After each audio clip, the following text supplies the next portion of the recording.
Eu lembro que Hermínia Maricato foi secretária da Habitação no governo Luísa Erundina, quando Erundina foi prefeita de São Paulo, e também participou do primeiro governo Lula, quando foi para Brasília e integrou a equipe que compôs o Ministério das Cidades. Muito obrigada por estar conosco, uma oportunidade para uma avaliação na campanha, Hermínia Maricato.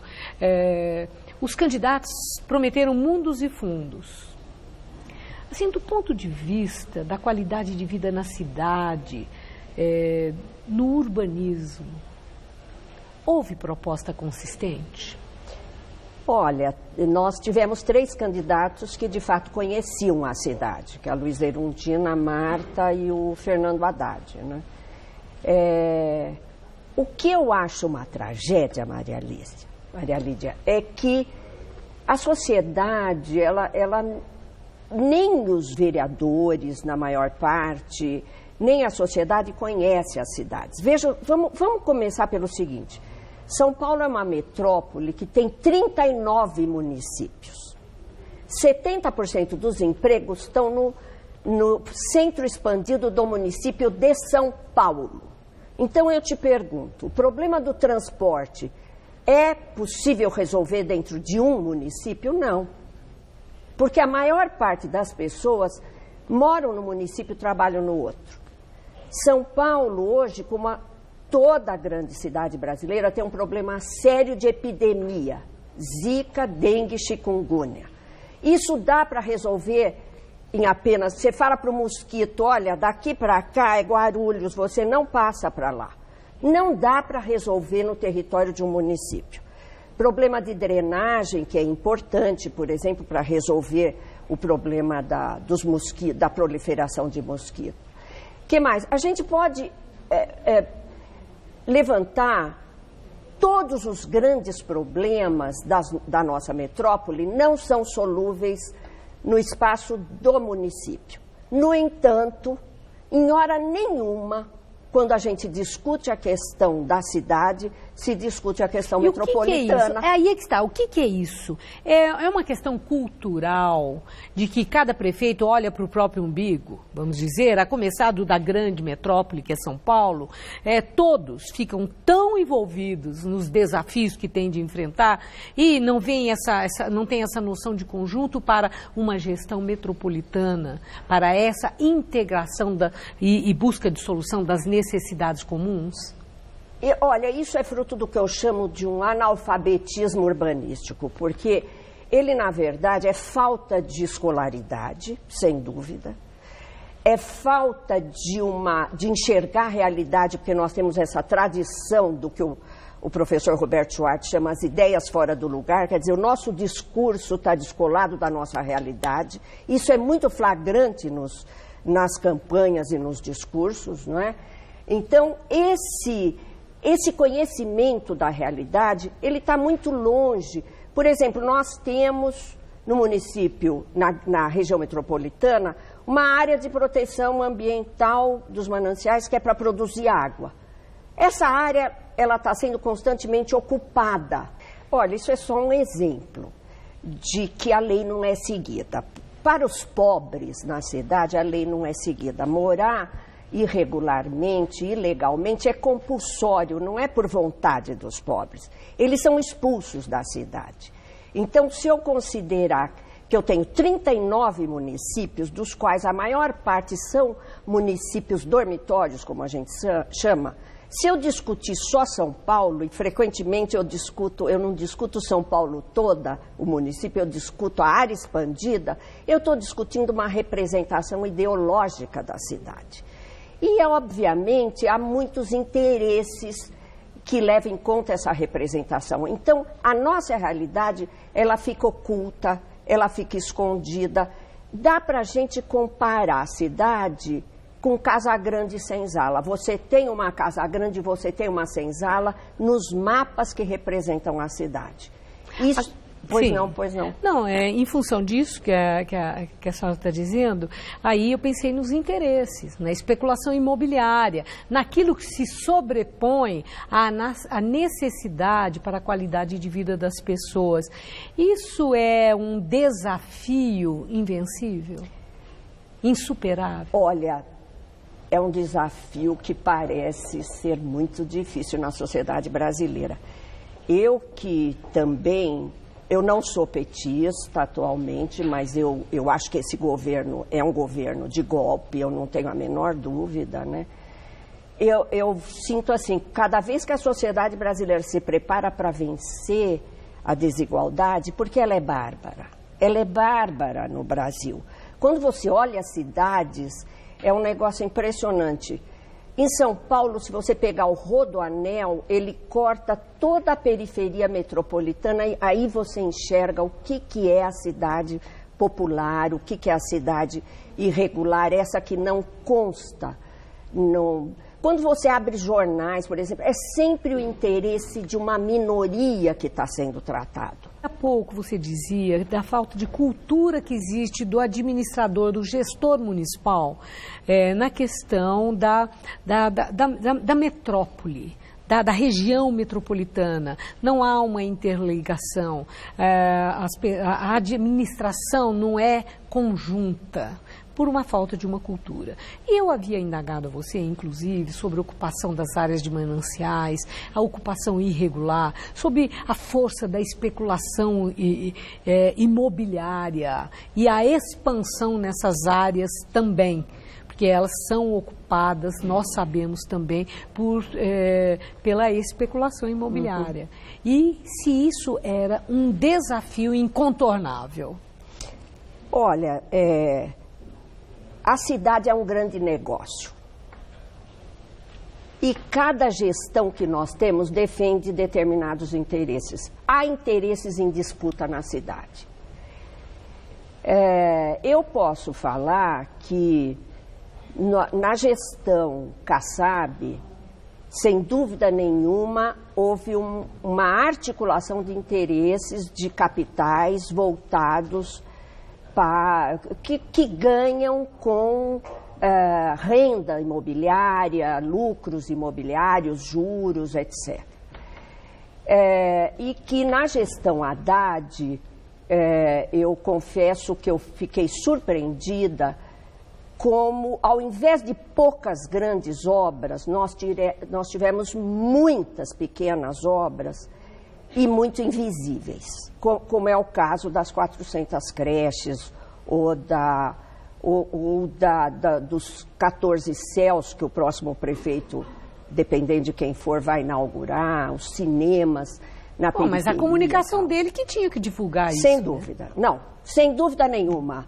Eu mesma que acompanho a vida na cidade, eu fiquei muito impressionada com o mapeamento das obras. Foi uma coisa muito interessante. Mas é importante que todo mundo saiba que havia, por exemplo, um túnel que o Kassab deixou licitado. O túnel Águas Espraiadas, um túnel de 3 quilômetros, o orçamento para cima de 3 bilhões, que não permitia a passagem de automóveis.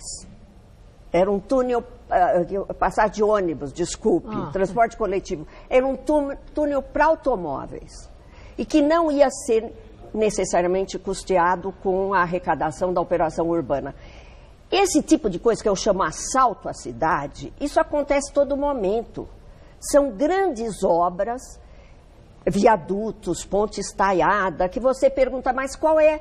Porque no fundo você fala, não, isso é importante, porque o trânsito é muito ruim. O modelito não importa tanto, o que importa é o que ela está ligando. Isso. Óbvio. Mas numa cidade tão desigual, vamos falar agora do município de São Paulo, você tem que ter prioridades. Você vai combater a epidemia, você vai regularizar, urbanizar áreas degradadas, precárias, levar a coleta do lixo, que é muito importante em certas áreas. Para isso você precisa abrir ruas até em determinadas áreas, ou você vai fazer uma ponte para o automóvel andar. Uma das coisas mais importantes que eu acho que essa gestão de São Paulo fez foi peitar a política do automóvel. Isso eu acho que foi muita coragem. Deve ter tirado muito voto, mas foi muita coragem diminuir a velocidade dos automóveis. Isso é uma característica tão humanizadora que só as cidades com alta nível de escolaridade e cidadania estão fazendo, que é peitar a política de que o automóvel pode tudo, que o automóvel é prioridade. Qualquer cidade média que você vai nesse país, eu viajo muito para dar palestras e cursos, o automóvel é prioridade. E é importante, viu, Maria Lídia, lembrar mais uma coisa. Por lei federal, o automóvel é a 4ª prioridade numa cidade. Agora, o que é, no seu entender, do ponto de vista do desenvolvimento urbanístico em São Paulo, para uma cidade mais humana? E também uma cidade onde as pessoas possam usufruir de bem-estar. O que é o grande desafio do prefeito eleito nessas eleições? Sem dúvida nenhuma, a primeira questão que eu colocaria 2 grandes questões. A primeira é mobilidade, não tem dúvida. Continua sendo, Continua né? sendo. Já Continua sendo porque foi muito enfrentada na gestão Haddad e isso tem que ter continuidade. Se espera que isso tenha continuidade. A segunda grande questão é você colocar crianças e jovens. É uma política para crianças e jovens. É educação com esporte, com arte, com cultura. Isso é fundamental. Se você tiver 10 anos de uma política para jovens e crianças nessa cidade digna, de boa qualidade, essa cidade vai ser outra daqui 10 anos. Porque daqui 10 anos quem tem 8 vai ter 18. E nós vamos disputar com o crime organizado os nossos jovens. Pouca gente sabe a extensão do crime organizado nas áreas onde não tem Estado. Agora, Hermínia Maricato falou em mobilidade. E as ciclovias? O quanto as ciclovias agregaram à solução do problema da mobilidade em São Paulo?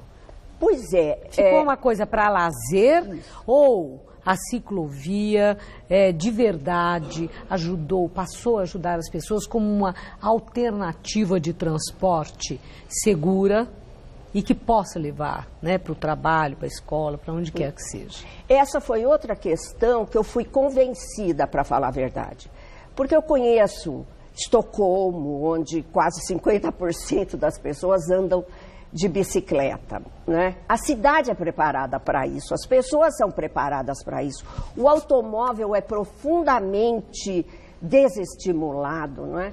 E São Paulo, enquanto as ciclovias não foram construídas, a gente não sabia que tinha tanto ciclista. Hoje você tem cicloativismo. Aliás, tem muita coisa nova nessa cidade, o que explica essa subida do Haddad aí no fim. Você perguntou para tanta gente, eu trabalhei muito com jovens. Tem muito jovem nessa cidade que está amando a cidade. Quem diria que São Paulo, tão dura, poderia se tornar uma cidade amigável, uma cidade carinhosa, como o povo LGBT está dizendo agora, não é? É muito interessante. Tem uma geração que vem aí que ela me coloca muitas questões, porque eu não sei se são as redes sociais, eu não sei se é esse novo ciclo político, é evidente que nós estamos dentro dele, a gente está vendo aí pelos dados muito conservadorismo avançando nessas eleições, mas eu não tenho a menor dúvida em apostar no futuro da democracia no Brasil, porque eu trabalho com jovens. E eles vêm com uma outra, uma outra cabeça, principalmente, o que é surpreendente para mim é que eles trabalham muito com prioridades que até agora a esquerda, eu me considero uma pessoa de esquerda, não tinha como prioridade. Gênero, isso é fundamental, as mulheres estão se empoderando de uma forma... As jovens, é impressionante o que está acontecendo. E eu não queria perder a oportunidade de dizer que 30% das famílias da região metropolitana são chefiadas por mulheres. Então, a pobreza tem gênero nessa metrópole. E a escolaridade também melhorou das mulheres, porque para esse empoderamento, sem a escolaridade, né, fica muito difícil acontecer. Exatamente. Né? Então, gênero, cor. Eu acho que vai chegar uma hora que a nossa sociedade vai ter que acertar as contas com o passado escravista. Agora, Hermínia Maricato, há muitas questões polêmicas em São Paulo, mas nós estamos agora conversando num endereço que é Paulista 900, a Avenida Paulista. Este corredor tão importante de São Paulo, tão imponente, e que há uma polêmica muito grande se a Paulista deve ou não deve ser fechada para as grandes manifestações. Até o fechamento da Paulista aos domingos, que se tornou a praia do paulistano, essa área de lazer que é muito bem usufruída, né? Foi de imediato ocupada. Assim que aconteceu, foi um acerto.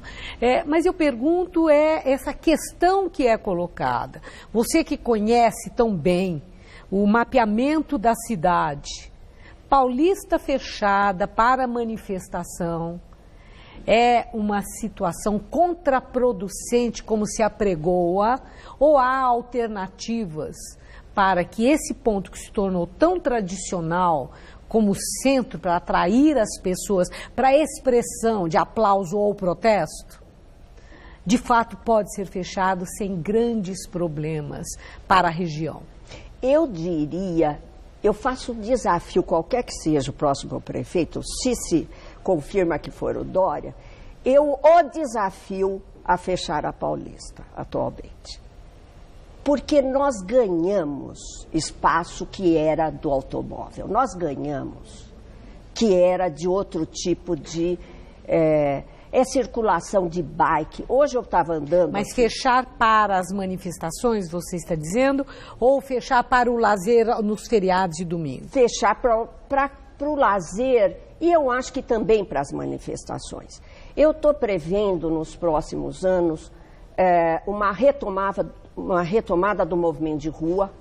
Eu acho que o PT se afastou do que foram as raízes, que é o movimento independente, essa mobilização, cidadania.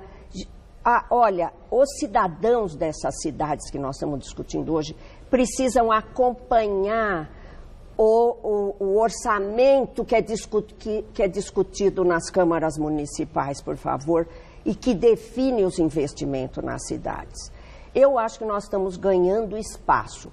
Claro que vem conservadorismo por aí, pelo que eu estou vendo, pelo resultado das eleições, mas, como diria o André Singer, vai ter luta. A boa luta, não é luta de contra a paz, não. Aliás, nós temos que ter mais tolerância com a divergência entre opiniões, por favor, né? Agradeço muito sua entrevista, uma boa noite, muito obrigada.